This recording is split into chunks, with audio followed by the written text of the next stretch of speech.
Hello, Gen Con. Do you like Commander? Now I will ask for a second time, as I have been told it is tradition to do. Do you like Commander? That's what I like to hear, everybody. I'm a huge fan of this format. I'm the Commander Architect at Wizards. We've got a great panel for you today, where we are going to spill the secrets of Commander 2019. I'm so excited about this. Urza, you've been great. Let's move on to something new. Let's talk Commander. So I'm here. I'm Gavin Verhey. You'll learn more about me in a second, but I want to introduce this fine cadre of panelists we've got right here for you. So up first, to my right, the great designer himself, Ethan Fleischer. Hello. Ethan, tell us a little bit about yourself here. Oh, I've been working at Wizards for almost 8 years now. I've been on lots of design teams, but for Commander purposes, I led the design of Commander 2014, Commander 2016, and Commander 2019. My favorite card that I designed is Felden of the Third Path. Lovely. Great card, that. Great card. Mono red Commander decks the world over appreciates that design. Well, that's wonderful, Ethan. Let's move on to our next wonderful guest. It's Mike Turian. Got Tarmogoyf in the background there. Mike, tell us about yourself a little bit. Hi, I'm Mike Turian. I started at Wizards in 2004. I led some awesome Magic sets, some of my favorite Magic sets, including Future Sight, World Wake. So I'm the designer of Jace the Mind Sculptor, and worked on Tarmogoyf. And in 2008, I made the Magic Hall of Fame from playing on the Pro Tour. So there you go. Yeah, if you ever find yourself in a limited match against Mike, good luck. He's a tough opponent. Yeah, I'm good at Magic, it turns out. Up next, the man, the myth, the legend, from the Rules Committee himself all the way here, we've got Scott Larabee. Hey, everybody.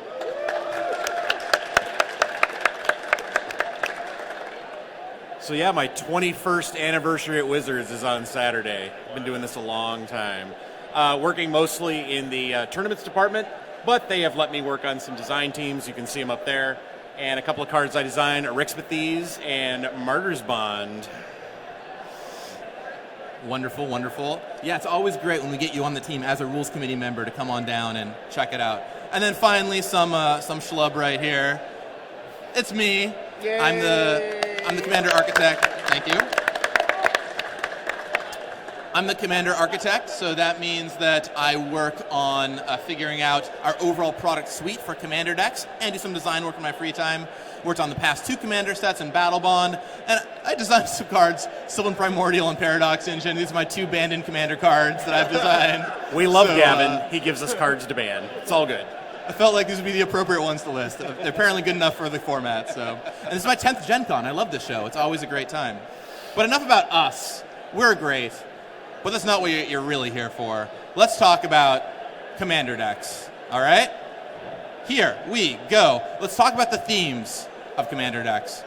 So starting a few years ago, we switched away our model from doing 5 decks going down to 4 decks, and we wanted to do themes every year. So we, of course, did 2017's theme, which were these great tribal decks, dragons and cats and wizards and vampires. And in 2018, we took another roll at it. We did planeswalkers and card types. We did a Saheeli as an artifact deck, Windgrace as a lands matter deck, yes, I know, Estrid as a enchantress deck, and then a Minato as a kind of top of your library matters deck. So we're back again with the theme for 2019. It's big, it's exciting, the tension is building. Does anyone have any guesses out there? There's no guesses. They're flabbergasted. Wow. All kobolds, the audience cries out. That's next year. That would have been Yeah, good. we'll put that one in the docket. Write that down. No, it's not kobolds. In fact, it is time. There's our cool transition for, wait for it, mechanics. Okay, so we've got 4 keyword mechanics helming up each of these decks. So as the architect, I decided we wanted to do mechanics this time around, and then Ethan took that and ran with it. Right. Gavin said, I'd like to do mechanics. And I said, I think that'll work. Let's try it.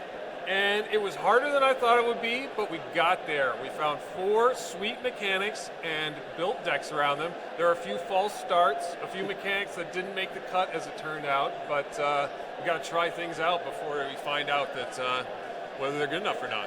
What's your favorite one we didn't end up using, Ethan? Oh man, I have a soft spot for Soul Shift, which is this mechanic that lets you get a spirit back from your graveyard when one of your spirits dies. I have a whole deck built around it, and I wanted to make it work, but those cards are just so bad.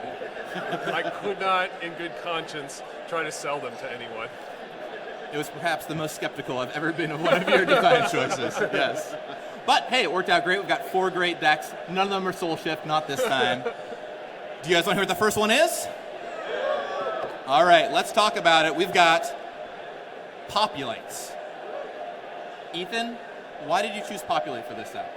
Well, Populate is super cool because it really tells you to build with interesting tokens or big tokens or weird tokens. And so it kind of encourages you to put a bunch of cards in your deck that otherwise you wouldn't consider. And I love that. I love it when a theme drives me to play with some unusual cards that push me a little bit outside of the standard staples that you play in Commander. Now, Scott, you worked on the Populate deck quite a bit, right? Yeah, I started with the Populate deck. It was a little tough. I mean, getting the reprints in there was pretty easy. They're all in green and white, and then but as you'll see, we added a third color, so it became there were none in that color. So that was the design space trying to work around. I did a lot of research into token decks that go wide to see what it needed. And the big problem with token decks is recovery, because there's going to be a board wipe, and if all your tokens are gone, you got to make them again. So part of the challenge was trying to get some cool cards in there that would help you recover a little bit better. Yeah, so we had to find a way to recover from board wipes. As you said, we wanted to add in a third color, expanding Populate from green and white to add in a third. Anyone have a guess at what that third color might be? Red, right in the front. That's right. Smart man. Here you go. Your first Commander 2019 preview card, the face legend for the Populate deck. Check out Geared.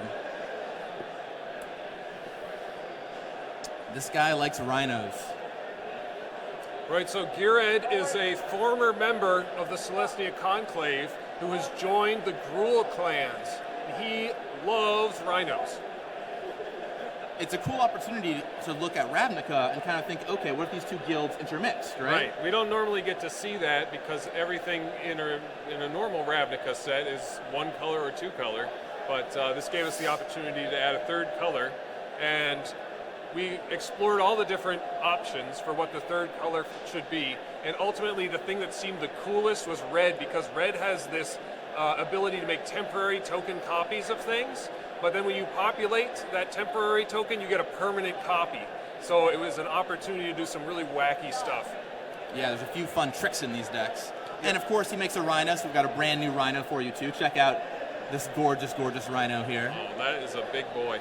One of the things I really like about the design, when Scott's talking about that recovery, it's already built in with the Commander rules, right? You get a 4/4 when he comes into play. If you do have that board wipe, it's like just by recasting him, all of a sudden you're already rebuilding. Then you get to attack, and right. So it's basically this built-in recovery card. Yeah, it's like a one-card engine. Yes. It combos with itself. Right, it's a one-card engine, and of course, if you still have fuel from the cards in your hand, you can find other tokens like Ethan was mentioning. But at the very least, you can buy yourself a turn or two just by recasting him as your commander. Yeah, I remember in testing, replaying that guy, you often recovered faster than everybody else, which was pretty weird for a token deck like that. It worked out really well. But that card's old news by now. I'm sure you've thought about it for the past 45 seconds. It's Time been for some on more Twitter new for cards. almost a minute now. So in this set, each of the face commanders has a card named after them in their decks. So we're going to show off all those today as well to you all, okay? So now it's time for your second new card. You get to see what Geared spell is like, and it looks a little bit like this. A lot of population with this card. Really good against tokens, ironically. Scott, do you have any fun stories from the design of this one? Yeah, this thing's this will help you recover too. Yeah, if you can divide that thing up, if you got a lot of mana and you divide that thing up a bunch of creatures, you get a lot of tokens in all at the same time. It's really fun. great to cast post-combat, or even if you have enough mana, you can just ping a bunch of creatures for 1 damage, cast a sweeper, and then go to town, right? Yeah, I also remember just winning with this thing a few times, just clearing the board out of the way, getting those, just running everybody over. Right, tokens decks always need that late It's great game. early. It's great early, mid, and late game. You get something out of it no matter when you do it. It's really nice. Yeah, one of the things I love about the card is just in Commander, you want to be killing your opponent's things, but you don't want to be giving up value in the process, right? Like if in a 4-player game, if you're the one always killing things, well, the other 2 people are running ahead. Here, you just get nice advantage of both killing their stuff, ideally making 1, 2, 3 populate at the same time. What a powerhouse. All right, are you ready for the next deck? All right, out with Populate, in with something new, Madness. Ethan, Madness in a Commander deck? That's madness. Tell me more. I love the Madness mechanic. Anytime you discard a card, you can cast it for its Madness cost. So it encourages you to play with all kinds of effects that discard cards for abilities. And then you get essentially a free creature or a free spell out of this card. Because whenever you discard, you get a card's worth of value at least from whatever ability that you're paying for. This was originally from the Odyssey block, and we brought it back for Shadows over Innistrad. Super fun, super weird. And Time Spiral, too. Oh, course. yeah, that's right. It was in Time Spiral. Like every other mechanic. Right. Yes. Right, absolutely. Well, we've got some pretty exciting new stuff, because Madness has some challenges for working Commander, right? So how are you going to try and solve some of those challenges? Well,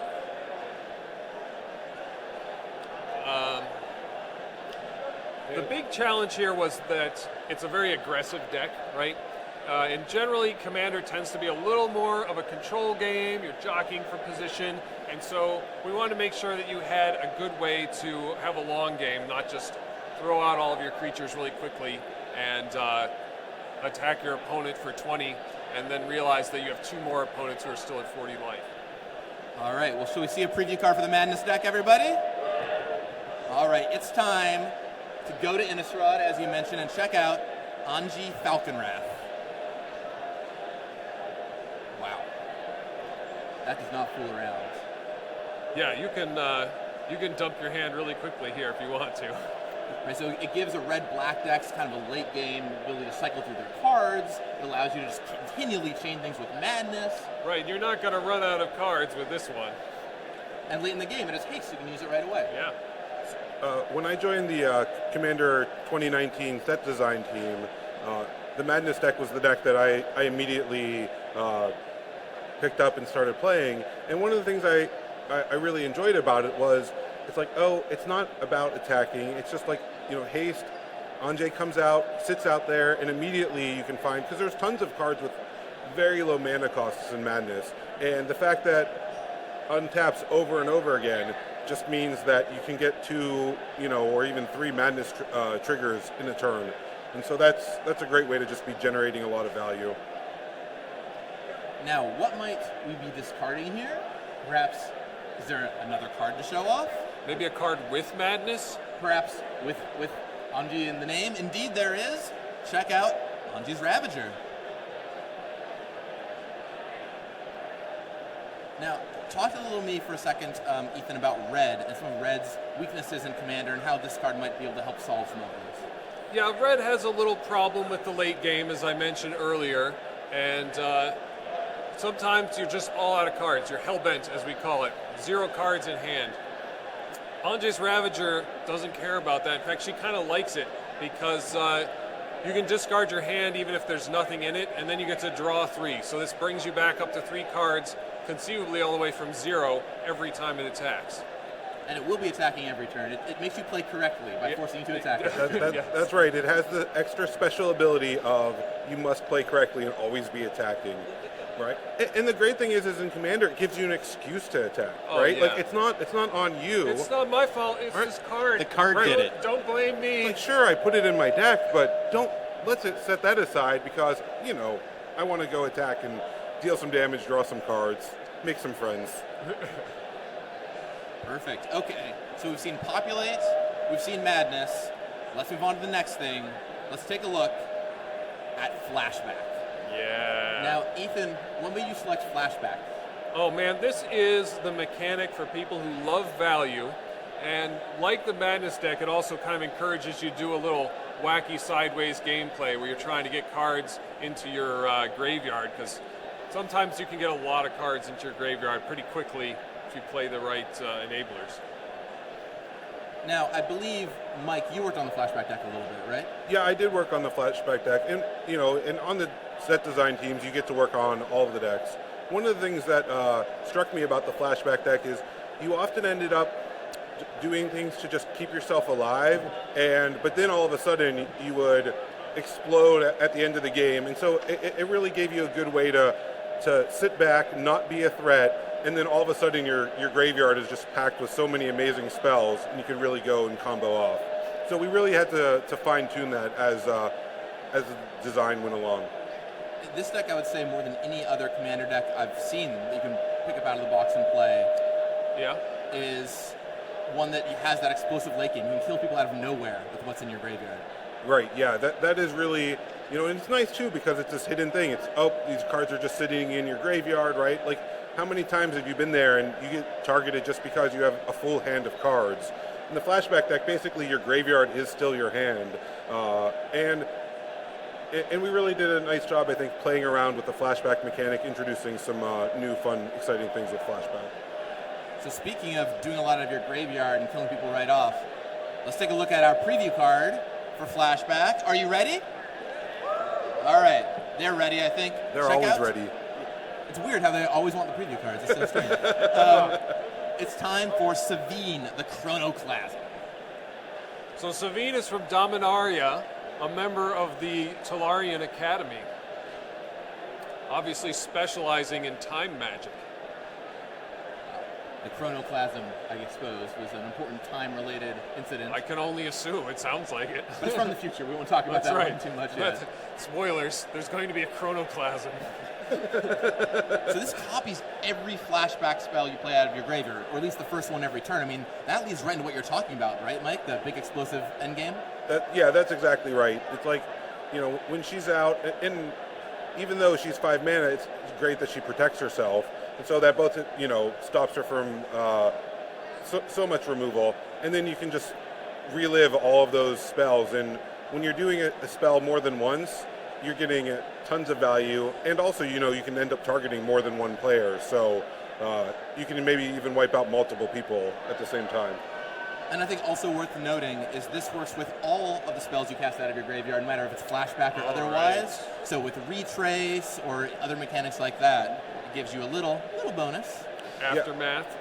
Yeah. Now we're talking. Yeah, and that's always so fun, right? I mean, I think that's one of the things that makes Magic a great game, is just going through and searching and finding out, here's this card, and now all of a sudden I can copy it. That's just one of the great moments in Magic when you discover one of those combos that nobody thought of until you did. Right. And of course, Savine has a named card, and I'm pretty excited about this one. Let's take a look at Savine's Reclamation, featuring, of course, that great Flashback mechanic. Now this is, in a way, kind of solving a hole in White's color pie, right, Ethan? Yeah, I mean, it's helping you get any permanent card with converted mana cost 3 or less back. So it generates value, obviously, because you can cast it twice. It also kind of plugs one of the holes in the Flashback deck concept, right? Flashback appears on instants and sorceries, so you can kind of have a challenge with keeping enough permanents on the battlefield, especially creatures, to defend yourself. So this can help you stay in the game on board. Yeah. And also worth noting, you can target lands with it, so it can ramp you a little bit. Oh, yeah. Want. Right, so it's a way for White to secretly get ramp your with some fetch land back. A little Sun Titan action. Yeah, right. And how does the rules committee feel about stuff like this, Scott? We'll allow it. Fair enough. Not going to ban it. No, I mean, this card in combination with Savine herself, I mean, you cast stuff in the graveyard, you get 3. It's really, it's pretty awesome. Pretty sweet stuff. Okay, so allows for the recovery. We've seen Populate. We've seen Flashback. We've seen Madness. It's time for number 4, and that is Morph. Morph is definitely the craziest mechanic that we did this time around. If you haven't played with Morph, you can play any card with Morph face down from your hand as a 2/2 creature for 3 mana, and then you can flip it up for its Morph cost. It's so weird. And this deck is not just about Morph, right? It also has Manifest and Right. Megamorph as well. Yeah, it has the sort of the related mechanics. So if you like putting cards face down, except for Illusionary Mask, we got the card for you. Camouflage also not in this deck. Should we see a preview card then, Yeah, let's see it. Check out Kadena, Slinking Sorcerer. Oh, she's from Tarkir, a member of the Silumgar clan. Silumgar, yes. Not Sultai. No, that's the alternate timeline. Right, so here we go. Now, Mike, you worked a lot on the Morph deck. Why is a card like this so important?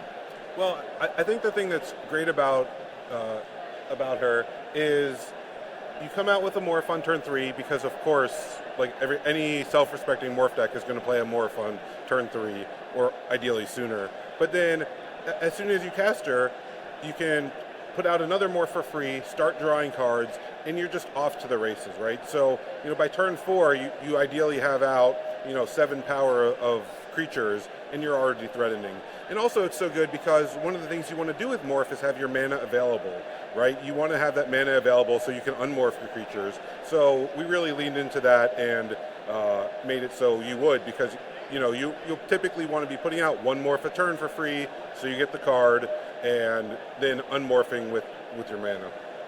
Yeah, basically every time I saw this deck played, it would go Kadena turn 4, turn 3, play a Morph, immediately play that Morph, and just draw a card. You have kind of what was a free creature on the table. It's incredibly powerful. Yeah, it turns out you need a pretty powerful incentive to play a 3-mana 2/2 vanilla creature in your deck. She's pretty strong, and of course, we've got some brand new Morph creatures to roll along with that. Here's a kind of wonky one we're going to show you off today, in Kadena's Silencer. Check this out. Abilities, you don't need those. Shut it down. So if your opponent activates a Planeswalker, or triggers a powerful enchantment, or even cracks a fetch land, you can flip this up and shut it all down. Cracks a fetch land. You're real nice, Gavin. Ideally, in response to one another, they're activating all of these abilities too, because Yes. then you get to get a clean slate. Yeah, if you can trick your opponents into activating them all at the same time against each other, that's going to be a real great moment. Yeah. It's also, it's very hard to find ways to deal with abilities once a card has hit the table. So this is a unique card that will allow for that to happen. Yeah, and I think one of the great things about Morph is you want to have that diversity of Morph effects, right? And so we really went and looked at, okay, what Morph creatures are there currently? Where are there some holes? Because, it is so rewarding to unmorph and get your opponent. Because the Morph was sitting right there. They could have known. They just had to guess a little bit better. Yep. All right, from now on, whenever I activate an ability, I'll be terrified. Yeah. No, not this time, not this time, not this time. So those are your 4 Commander 2019 decks right there. Those are the 4 themes. You all excited? When you find them in stores, they'll look like this. Faceless Menace for the Morph deck, Mystic Intellect for the Flashback deck, Primal Genesis for the Populate deck, and Merciless Rage for the Madness deck. Absolutely. Here's all the face cards, and actually, we've got them all as oversized cards back here too. If you want to reach around and show them all off, we'll take a look at them in all their glory. Whoa! Cool stuff. So exciting. These will be out on display later. Tell your friends. Take pictures. Look at them longingly. Yeah, the Morph deck, get used to the card back. Like this. Wonderful, wonderful stuff. Okay, now let's talk about the design process a little bit. We designed these a while back now. Yeah. There's all kinds of great stories. Ethan kind of run us through how these 4 mechanics in particular were chosen. Well, so the way it worked was we had a 4-person design team, and each person was assigned a deck. Generally, I take the hardest ones for myself, and that's why I fail so much. At least that's why I tell myself. So we tried out a few things. There were a couple of false starts. Like I said, Soul Shift didn't quite work out. Heroic didn't quite work out. But eventually, but like Morph, we nailed it down pretty fast. We're like, this is going to work. It's going to be hard, but we're going to get there. Madness, it was tricky, but we figured that one out. And then Populate was like an immediate hit. Everyone was very excited about Populate. Yeah, Populate was the one that I remember where it was like, are there going to be enough cards? Are we sure this is going to work? And then we built it. It just started humming on all cylinders. Yeah, the thing is, most of the Populate cards are pretty good in Commander, as it turns out, and so we got to use a lot of reprints. Now, why red over blue in the Populate deck? Well, it felt like it wanted to be a little trickier, something more appealing for the combo player, and copying a blue token, like, I'm sorry, that's child's play. Anyone could do that. But copying a red token that was going to go away, you feel smart every time you do that. And I like to feel smart. I don't know about you. So Scott, when you hopped onto the team, you hopped in kind of early in the development process of these decks. Yeah. What were your reactions right away to them? You saw them, and you're a honed Commander player. You have a ton of Commander decks. How did they hit you? Well, I remember we were choosing the decks, and I wanted nothing to do with the Madness deck or the Morph deck. I just don't play those cards, not my play style, nothing. So the Flashback deck at the time was still the Heroic deck, and then the Populate deck just seemed like I'd not really made a big go wide, go tall creature token deck before, so I thought I'd try that. I thought the idea of coming up with some red Populate cards was going to be very interesting too, because I didn't know where we were going to go with that. It was really tough because red just doesn't tend to make permanent tokens at all. So I thought, well, it's going to be okay. They're going to come into play, but so what? What was really cool about that too is that the initial design, one of the things we decided is we didn't want any tokens smaller than a 3/3. We want them to be big tokens. We want to make big tokens. And where we ended up with this, I think it's going to be really awesome. Right, and you get to do that. Back when we played it in the Return to Ravnica, the Populate mechanics, often you were populating your small little tokens, right? And here, big tokens are everywhere. Right, and you don't see, I tend to not in Commander see a lot of big token decks because there's not enough Populate cards out there now, but now there will be. It's really good. So I think one of the fun things we got to do with these decks, right, is look at mechanics that didn't have quite enough to build a deck around them, and give them what they needed. Right, yeah, that's one of the things I really enjoyed about the Madness deck, right? When you look back through Madness cards, typically they are, creatures that in a multiplayer game, they just are going to leave you vulnerable. And so just going through and designing Madness cards specifically for Commander play, right, because we want these decks to be powerful in the multiplayer play. And so it just really opens up space where, especially because a lot of Madness cards were designed before Commander existed as a format, being able to customize them for Commander was really exciting. It's one of the coolest things about working on Commander sets, which I do almost exclusively, is that you don't have to worry about Standard and Modern.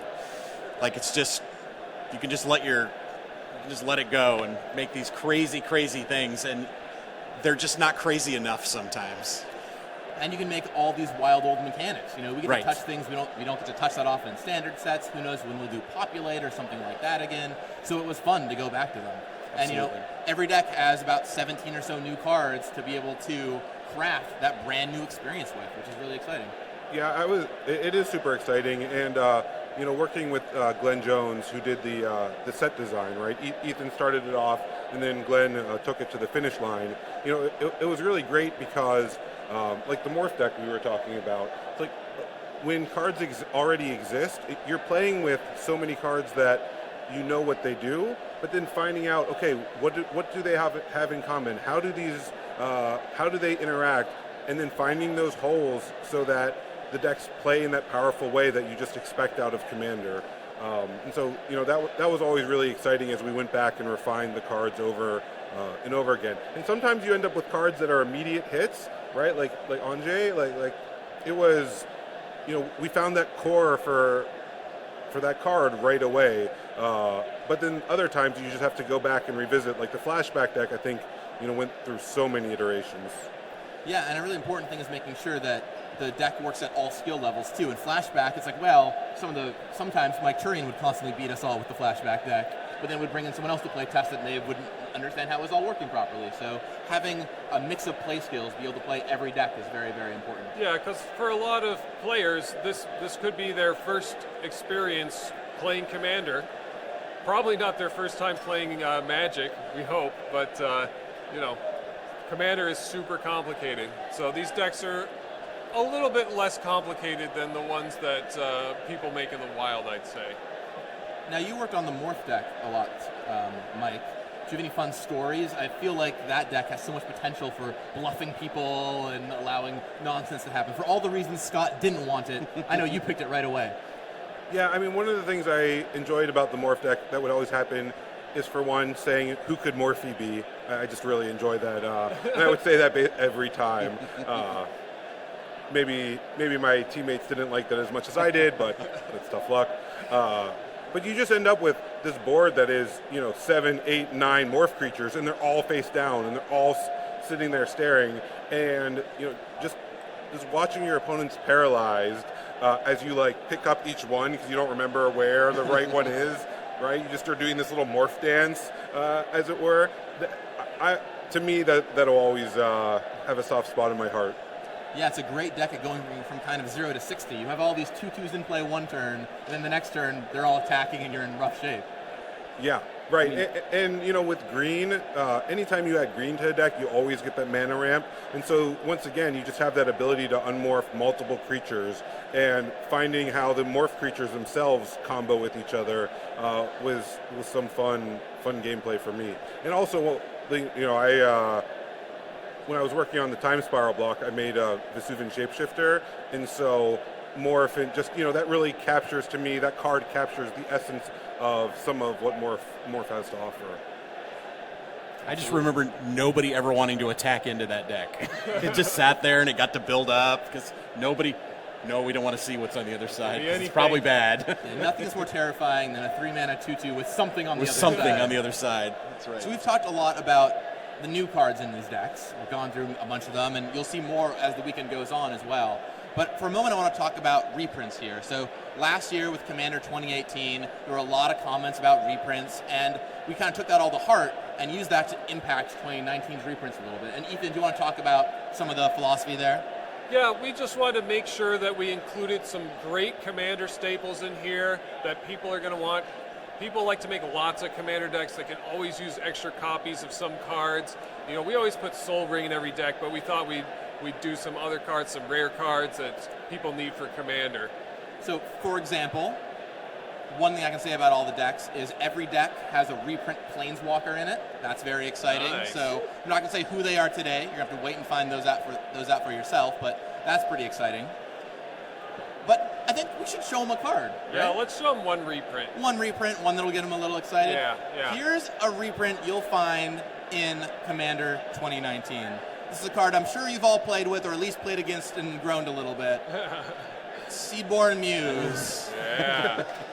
So there's, like I said, there's a pretty hot stuff in these Turns out decks. that's pretty good in multiplayer. Right. I mean, the variant on this, Prophet of Krufix, had to get banned in Commander. It was so strong. Yeah. And why exactly, Scott, is this so strong? Why is this kind of effect so good in Commander? I mean, you've got a lot of turns in a Commander game before it's your turn again. So you get a chance to untap, 3-4 times going around the table. If you're playing a lot with the Prophet of Krufix, you had a you basically stapled this card to a Vidalcan Orrery, and you could just go to town, right? Every turn you got to do something. Combine that with, it's a green-blue deck. You can probably draw some cards too. It was just, it's just out of control. This thing though, I mean, you've got to be playing green. You can't. Yeah, this is a little more reasonable, right? It is more reasonable. With some instants or some flash creatures. I definitely remember when we decided that this was going to be a reprint. The rules committee talked about it just because rules committee does talk to R&D. We work together hand in hand. They're always like, "Hey, what do you guys think?" And we're like, "No," or "Yeah, okay." And this one's, it's on the line. It's powerful, but doesn't see nearly as much play as Prophet of Krufix saw. And if you want to hear more from the rules committee, we've got a panel with them later this week where we'll be showing off some cards there as well, and you'll get to hear about their philosophy. We do work hand in hand with the rules committee when making these cards and make sure that they see everything that's going on. There's great feedback between all of the teams. Right, Gavin and I send emails to those guys all the time. Now, notably, you mentioned that Prophet of Prefix was so strong because you could cast all these creatures on your opponent's turn. If only there was some mechanic full of face-down creatures that allowed you to turn them up on your opponent's turn. That would be quite fortunate, wouldn't it? So Seedborn Muse appears in the Morph deck, as it were. And Mike, do you have any experience playing with Seedborn Muse in the Morph deck? Did that come up in your playtesting much? Absolutely, and not only just the Morph deck, but when Seedborn Muse is in play, it's a card that changes the game, right? And it changes the game for everybody. And so the Flashback deck is going to want to take advantage of that. Of course, the Morph deck, right? Once again, just getting your mana available, right? But even you see with Anjay and the Madness deck, just getting another loot effect. It means that all of the decks get to enjoy the fun of untapping their mana. But yes, with the Morph deck, you get to enjoy it a little bit more than the other decks do. Which, what's a good symmetrical card if you can't take advantage of it solely for yourself? Absolutely. Well, so these are your suite of preview cards we're showing off today. Take a look at these 9 cards, plus this gorgeous Rhino token in the new frame. And we've got a little bit of time left for questions. So hopefully you all have some great questions for us. And we're gonna start taking them. Just raise your hand if you're interested in asking a question, and we'll get right to it. Plus, if you needed any incentive, I've got a couple cool giveaways for those who ask questions. So fire away. Who's got a question in the audience? Yeah, right back there with the orangish hair.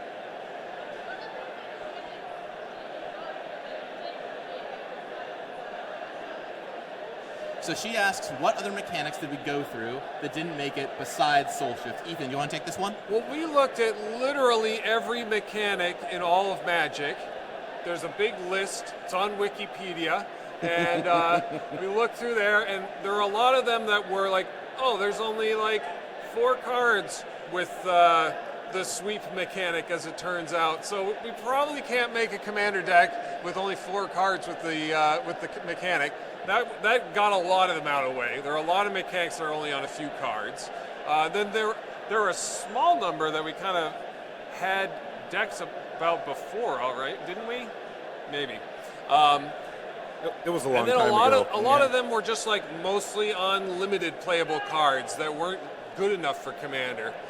So we needed to find the ones that were just like right in the sweet spot where there were enough cards that you would want to play in Commander, maybe with a little incentive from your Commander itself. And the list turned out to be very short by the time we got there. We narrowed it down to maybe about 7 or 8 mechanics. And then we tried building decks. And as I said earlier, a few of them did not work out. So we just barely got across. I think there was maybe 1 or 2 mechanics left that we didn't end up using that we probably could use in the future. But I don't think we could do a whole suite of 4 decks based around mechanics again anytime soon. Not until we design some more mechanics anyway. Yeah, some of the mechanics were just too good, too. Like Affinity for Artifacts is just not going to happen, right? It's just way too good. So. That one, a little dangerous. But sometimes in design, you got to live dangerously, right? Right. That's true. Thank you for your question. Which of the mechanics is your favorite that we showed off today? Populate. So what I've got here, I work with our great partners at Ultra Pro, and they have some literally hot off the presses new stuff you can swag your decks out with. So here is a playmat of Gear Ed for you. So nice. Go for it. No one else in the world has these yet. These are basically as hot as it gets, so wear it loud and proud this weekend. Okay, more questions. Blue Superman shirt in the front, yes.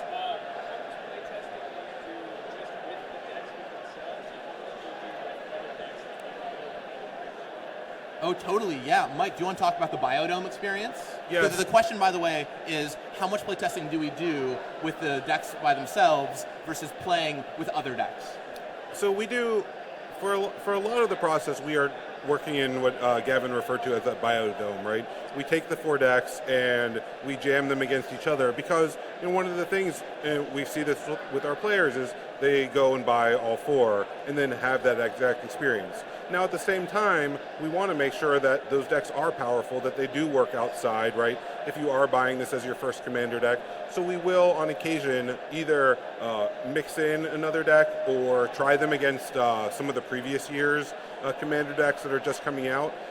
And so that way we sort of get that base, because what we don't want to do is have 2018 be weak and then 2019 be too powerful. We want to make sure that we're hitting that sort of consistent power level that everyone's come to expect. So it's a mix, more with in the Biodome though, because that's just how we expect players to play with them, at least in those first couple months after they're released.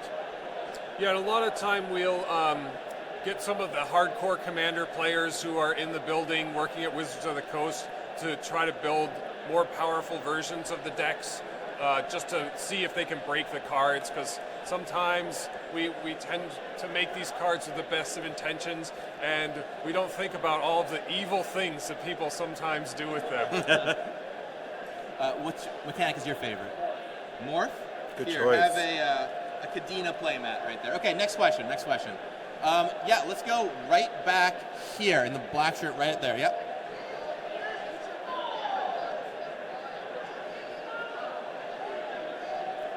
So the question is, what is our favorite deck this year and why? What do we think is the most powerful? I'll start. I love the Morph deck. The moment Ethan told me he had a Morph deck, I'm like, yep, I'm going to play that one. And I was right. I love putting stuff face down. The Commander's great for drawing cards. I love the aspect of surprise and winning from nowhere. So I'm a sucker for the Morph deck, but they're all a blast.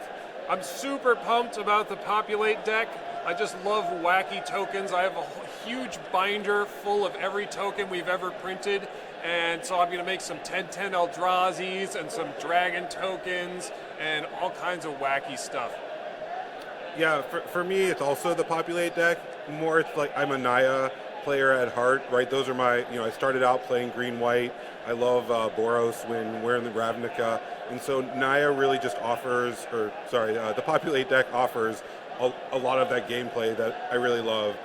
And like Ethan said, there's just so many fun different times where you feel smart when you copy a token and it's already attacking. That's just a really fun moment.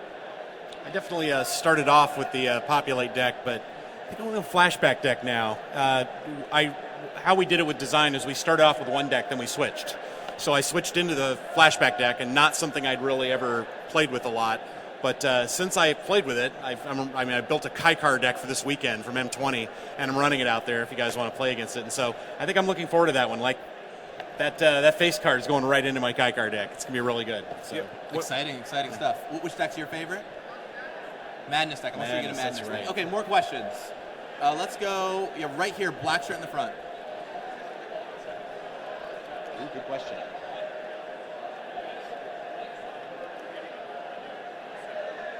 Yeah, so when we work on a Commander set, generally it takes about, just for the design process, around 6-ish months or so. About 2 months of like early design and about 4 months of late design. And does that sound about right to you, Ethan? Yeah, I think we had a bit shorter. We only had, I think, 7 weeks to do the initial design this time. But yeah, so Glenn Jones's set design team had the bulk of the time working on the set. Yeah, and Glenn couldn't be here today, but he did a phenomenal job on the set design portion of it. He did a lot of great work finding awesome reprints for all of you folks. He really fine-tuned a bunch of the cards, so great work to Glenn, and you'll see more of him in the future talking about the set. Yeah, he's going to write a whole article that'll go up on Daily MTG. Great. More questions? Yeah, let's go all the way in the back, right there. Oh, right, so 3 of the decks are 3 colors, Right. one is 2 colors. Was there a third color that we ever looked at for the Madness deck? We did. We looked at them, but we thought that Madness could get there on 2 colors. We were trying to avoid overlapping too much with the other decks, and black and red are by far the biggest Madness colors with the most cards. Green has like a couple, and blue has a couple, but there just aren't very many Madness cards in those other colors. Yeah, one of the things I liked about the Madness deck staying black-red was, with the vampire as a face card, black and red just end up having a feel that the other colors don't really have as much of added into that feel, and so I feel like it just ended up feeling like a very thematic deck with just black and red. All right, we have enough time for one more question. Let's go right there in the middle, right past you, right there. Yep.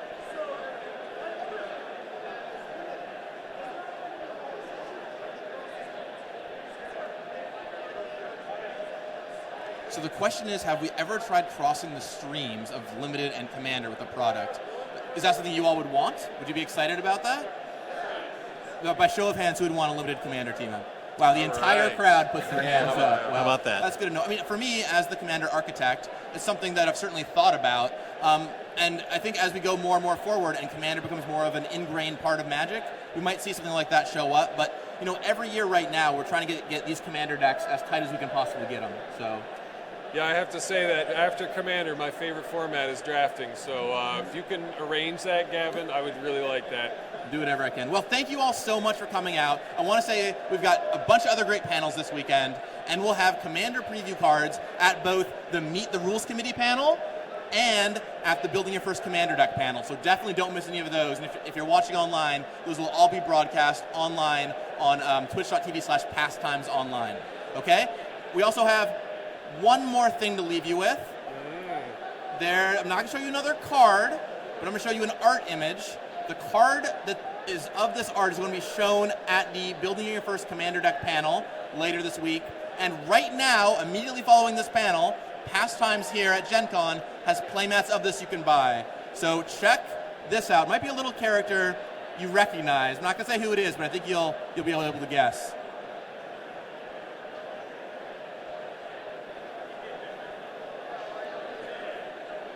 Who might that be, Ethan? That is a phenomenal piece of art. That's Gerard Capuchin, A little throwback the character. hero of the Weatherlight saga. And we've got this gorgeous playmat right here, like I said. You can get it here at Gen Con. Check this out. And yeah, it's pretty awesome looking. So go get your playmats and come back. Don't miss the other panels. We've got some really exciting stuff, some really cool legends to show off. And I think that about wraps it up here. Thank you so much, and hope you're excited for Thanks, Commander everybody. 2019.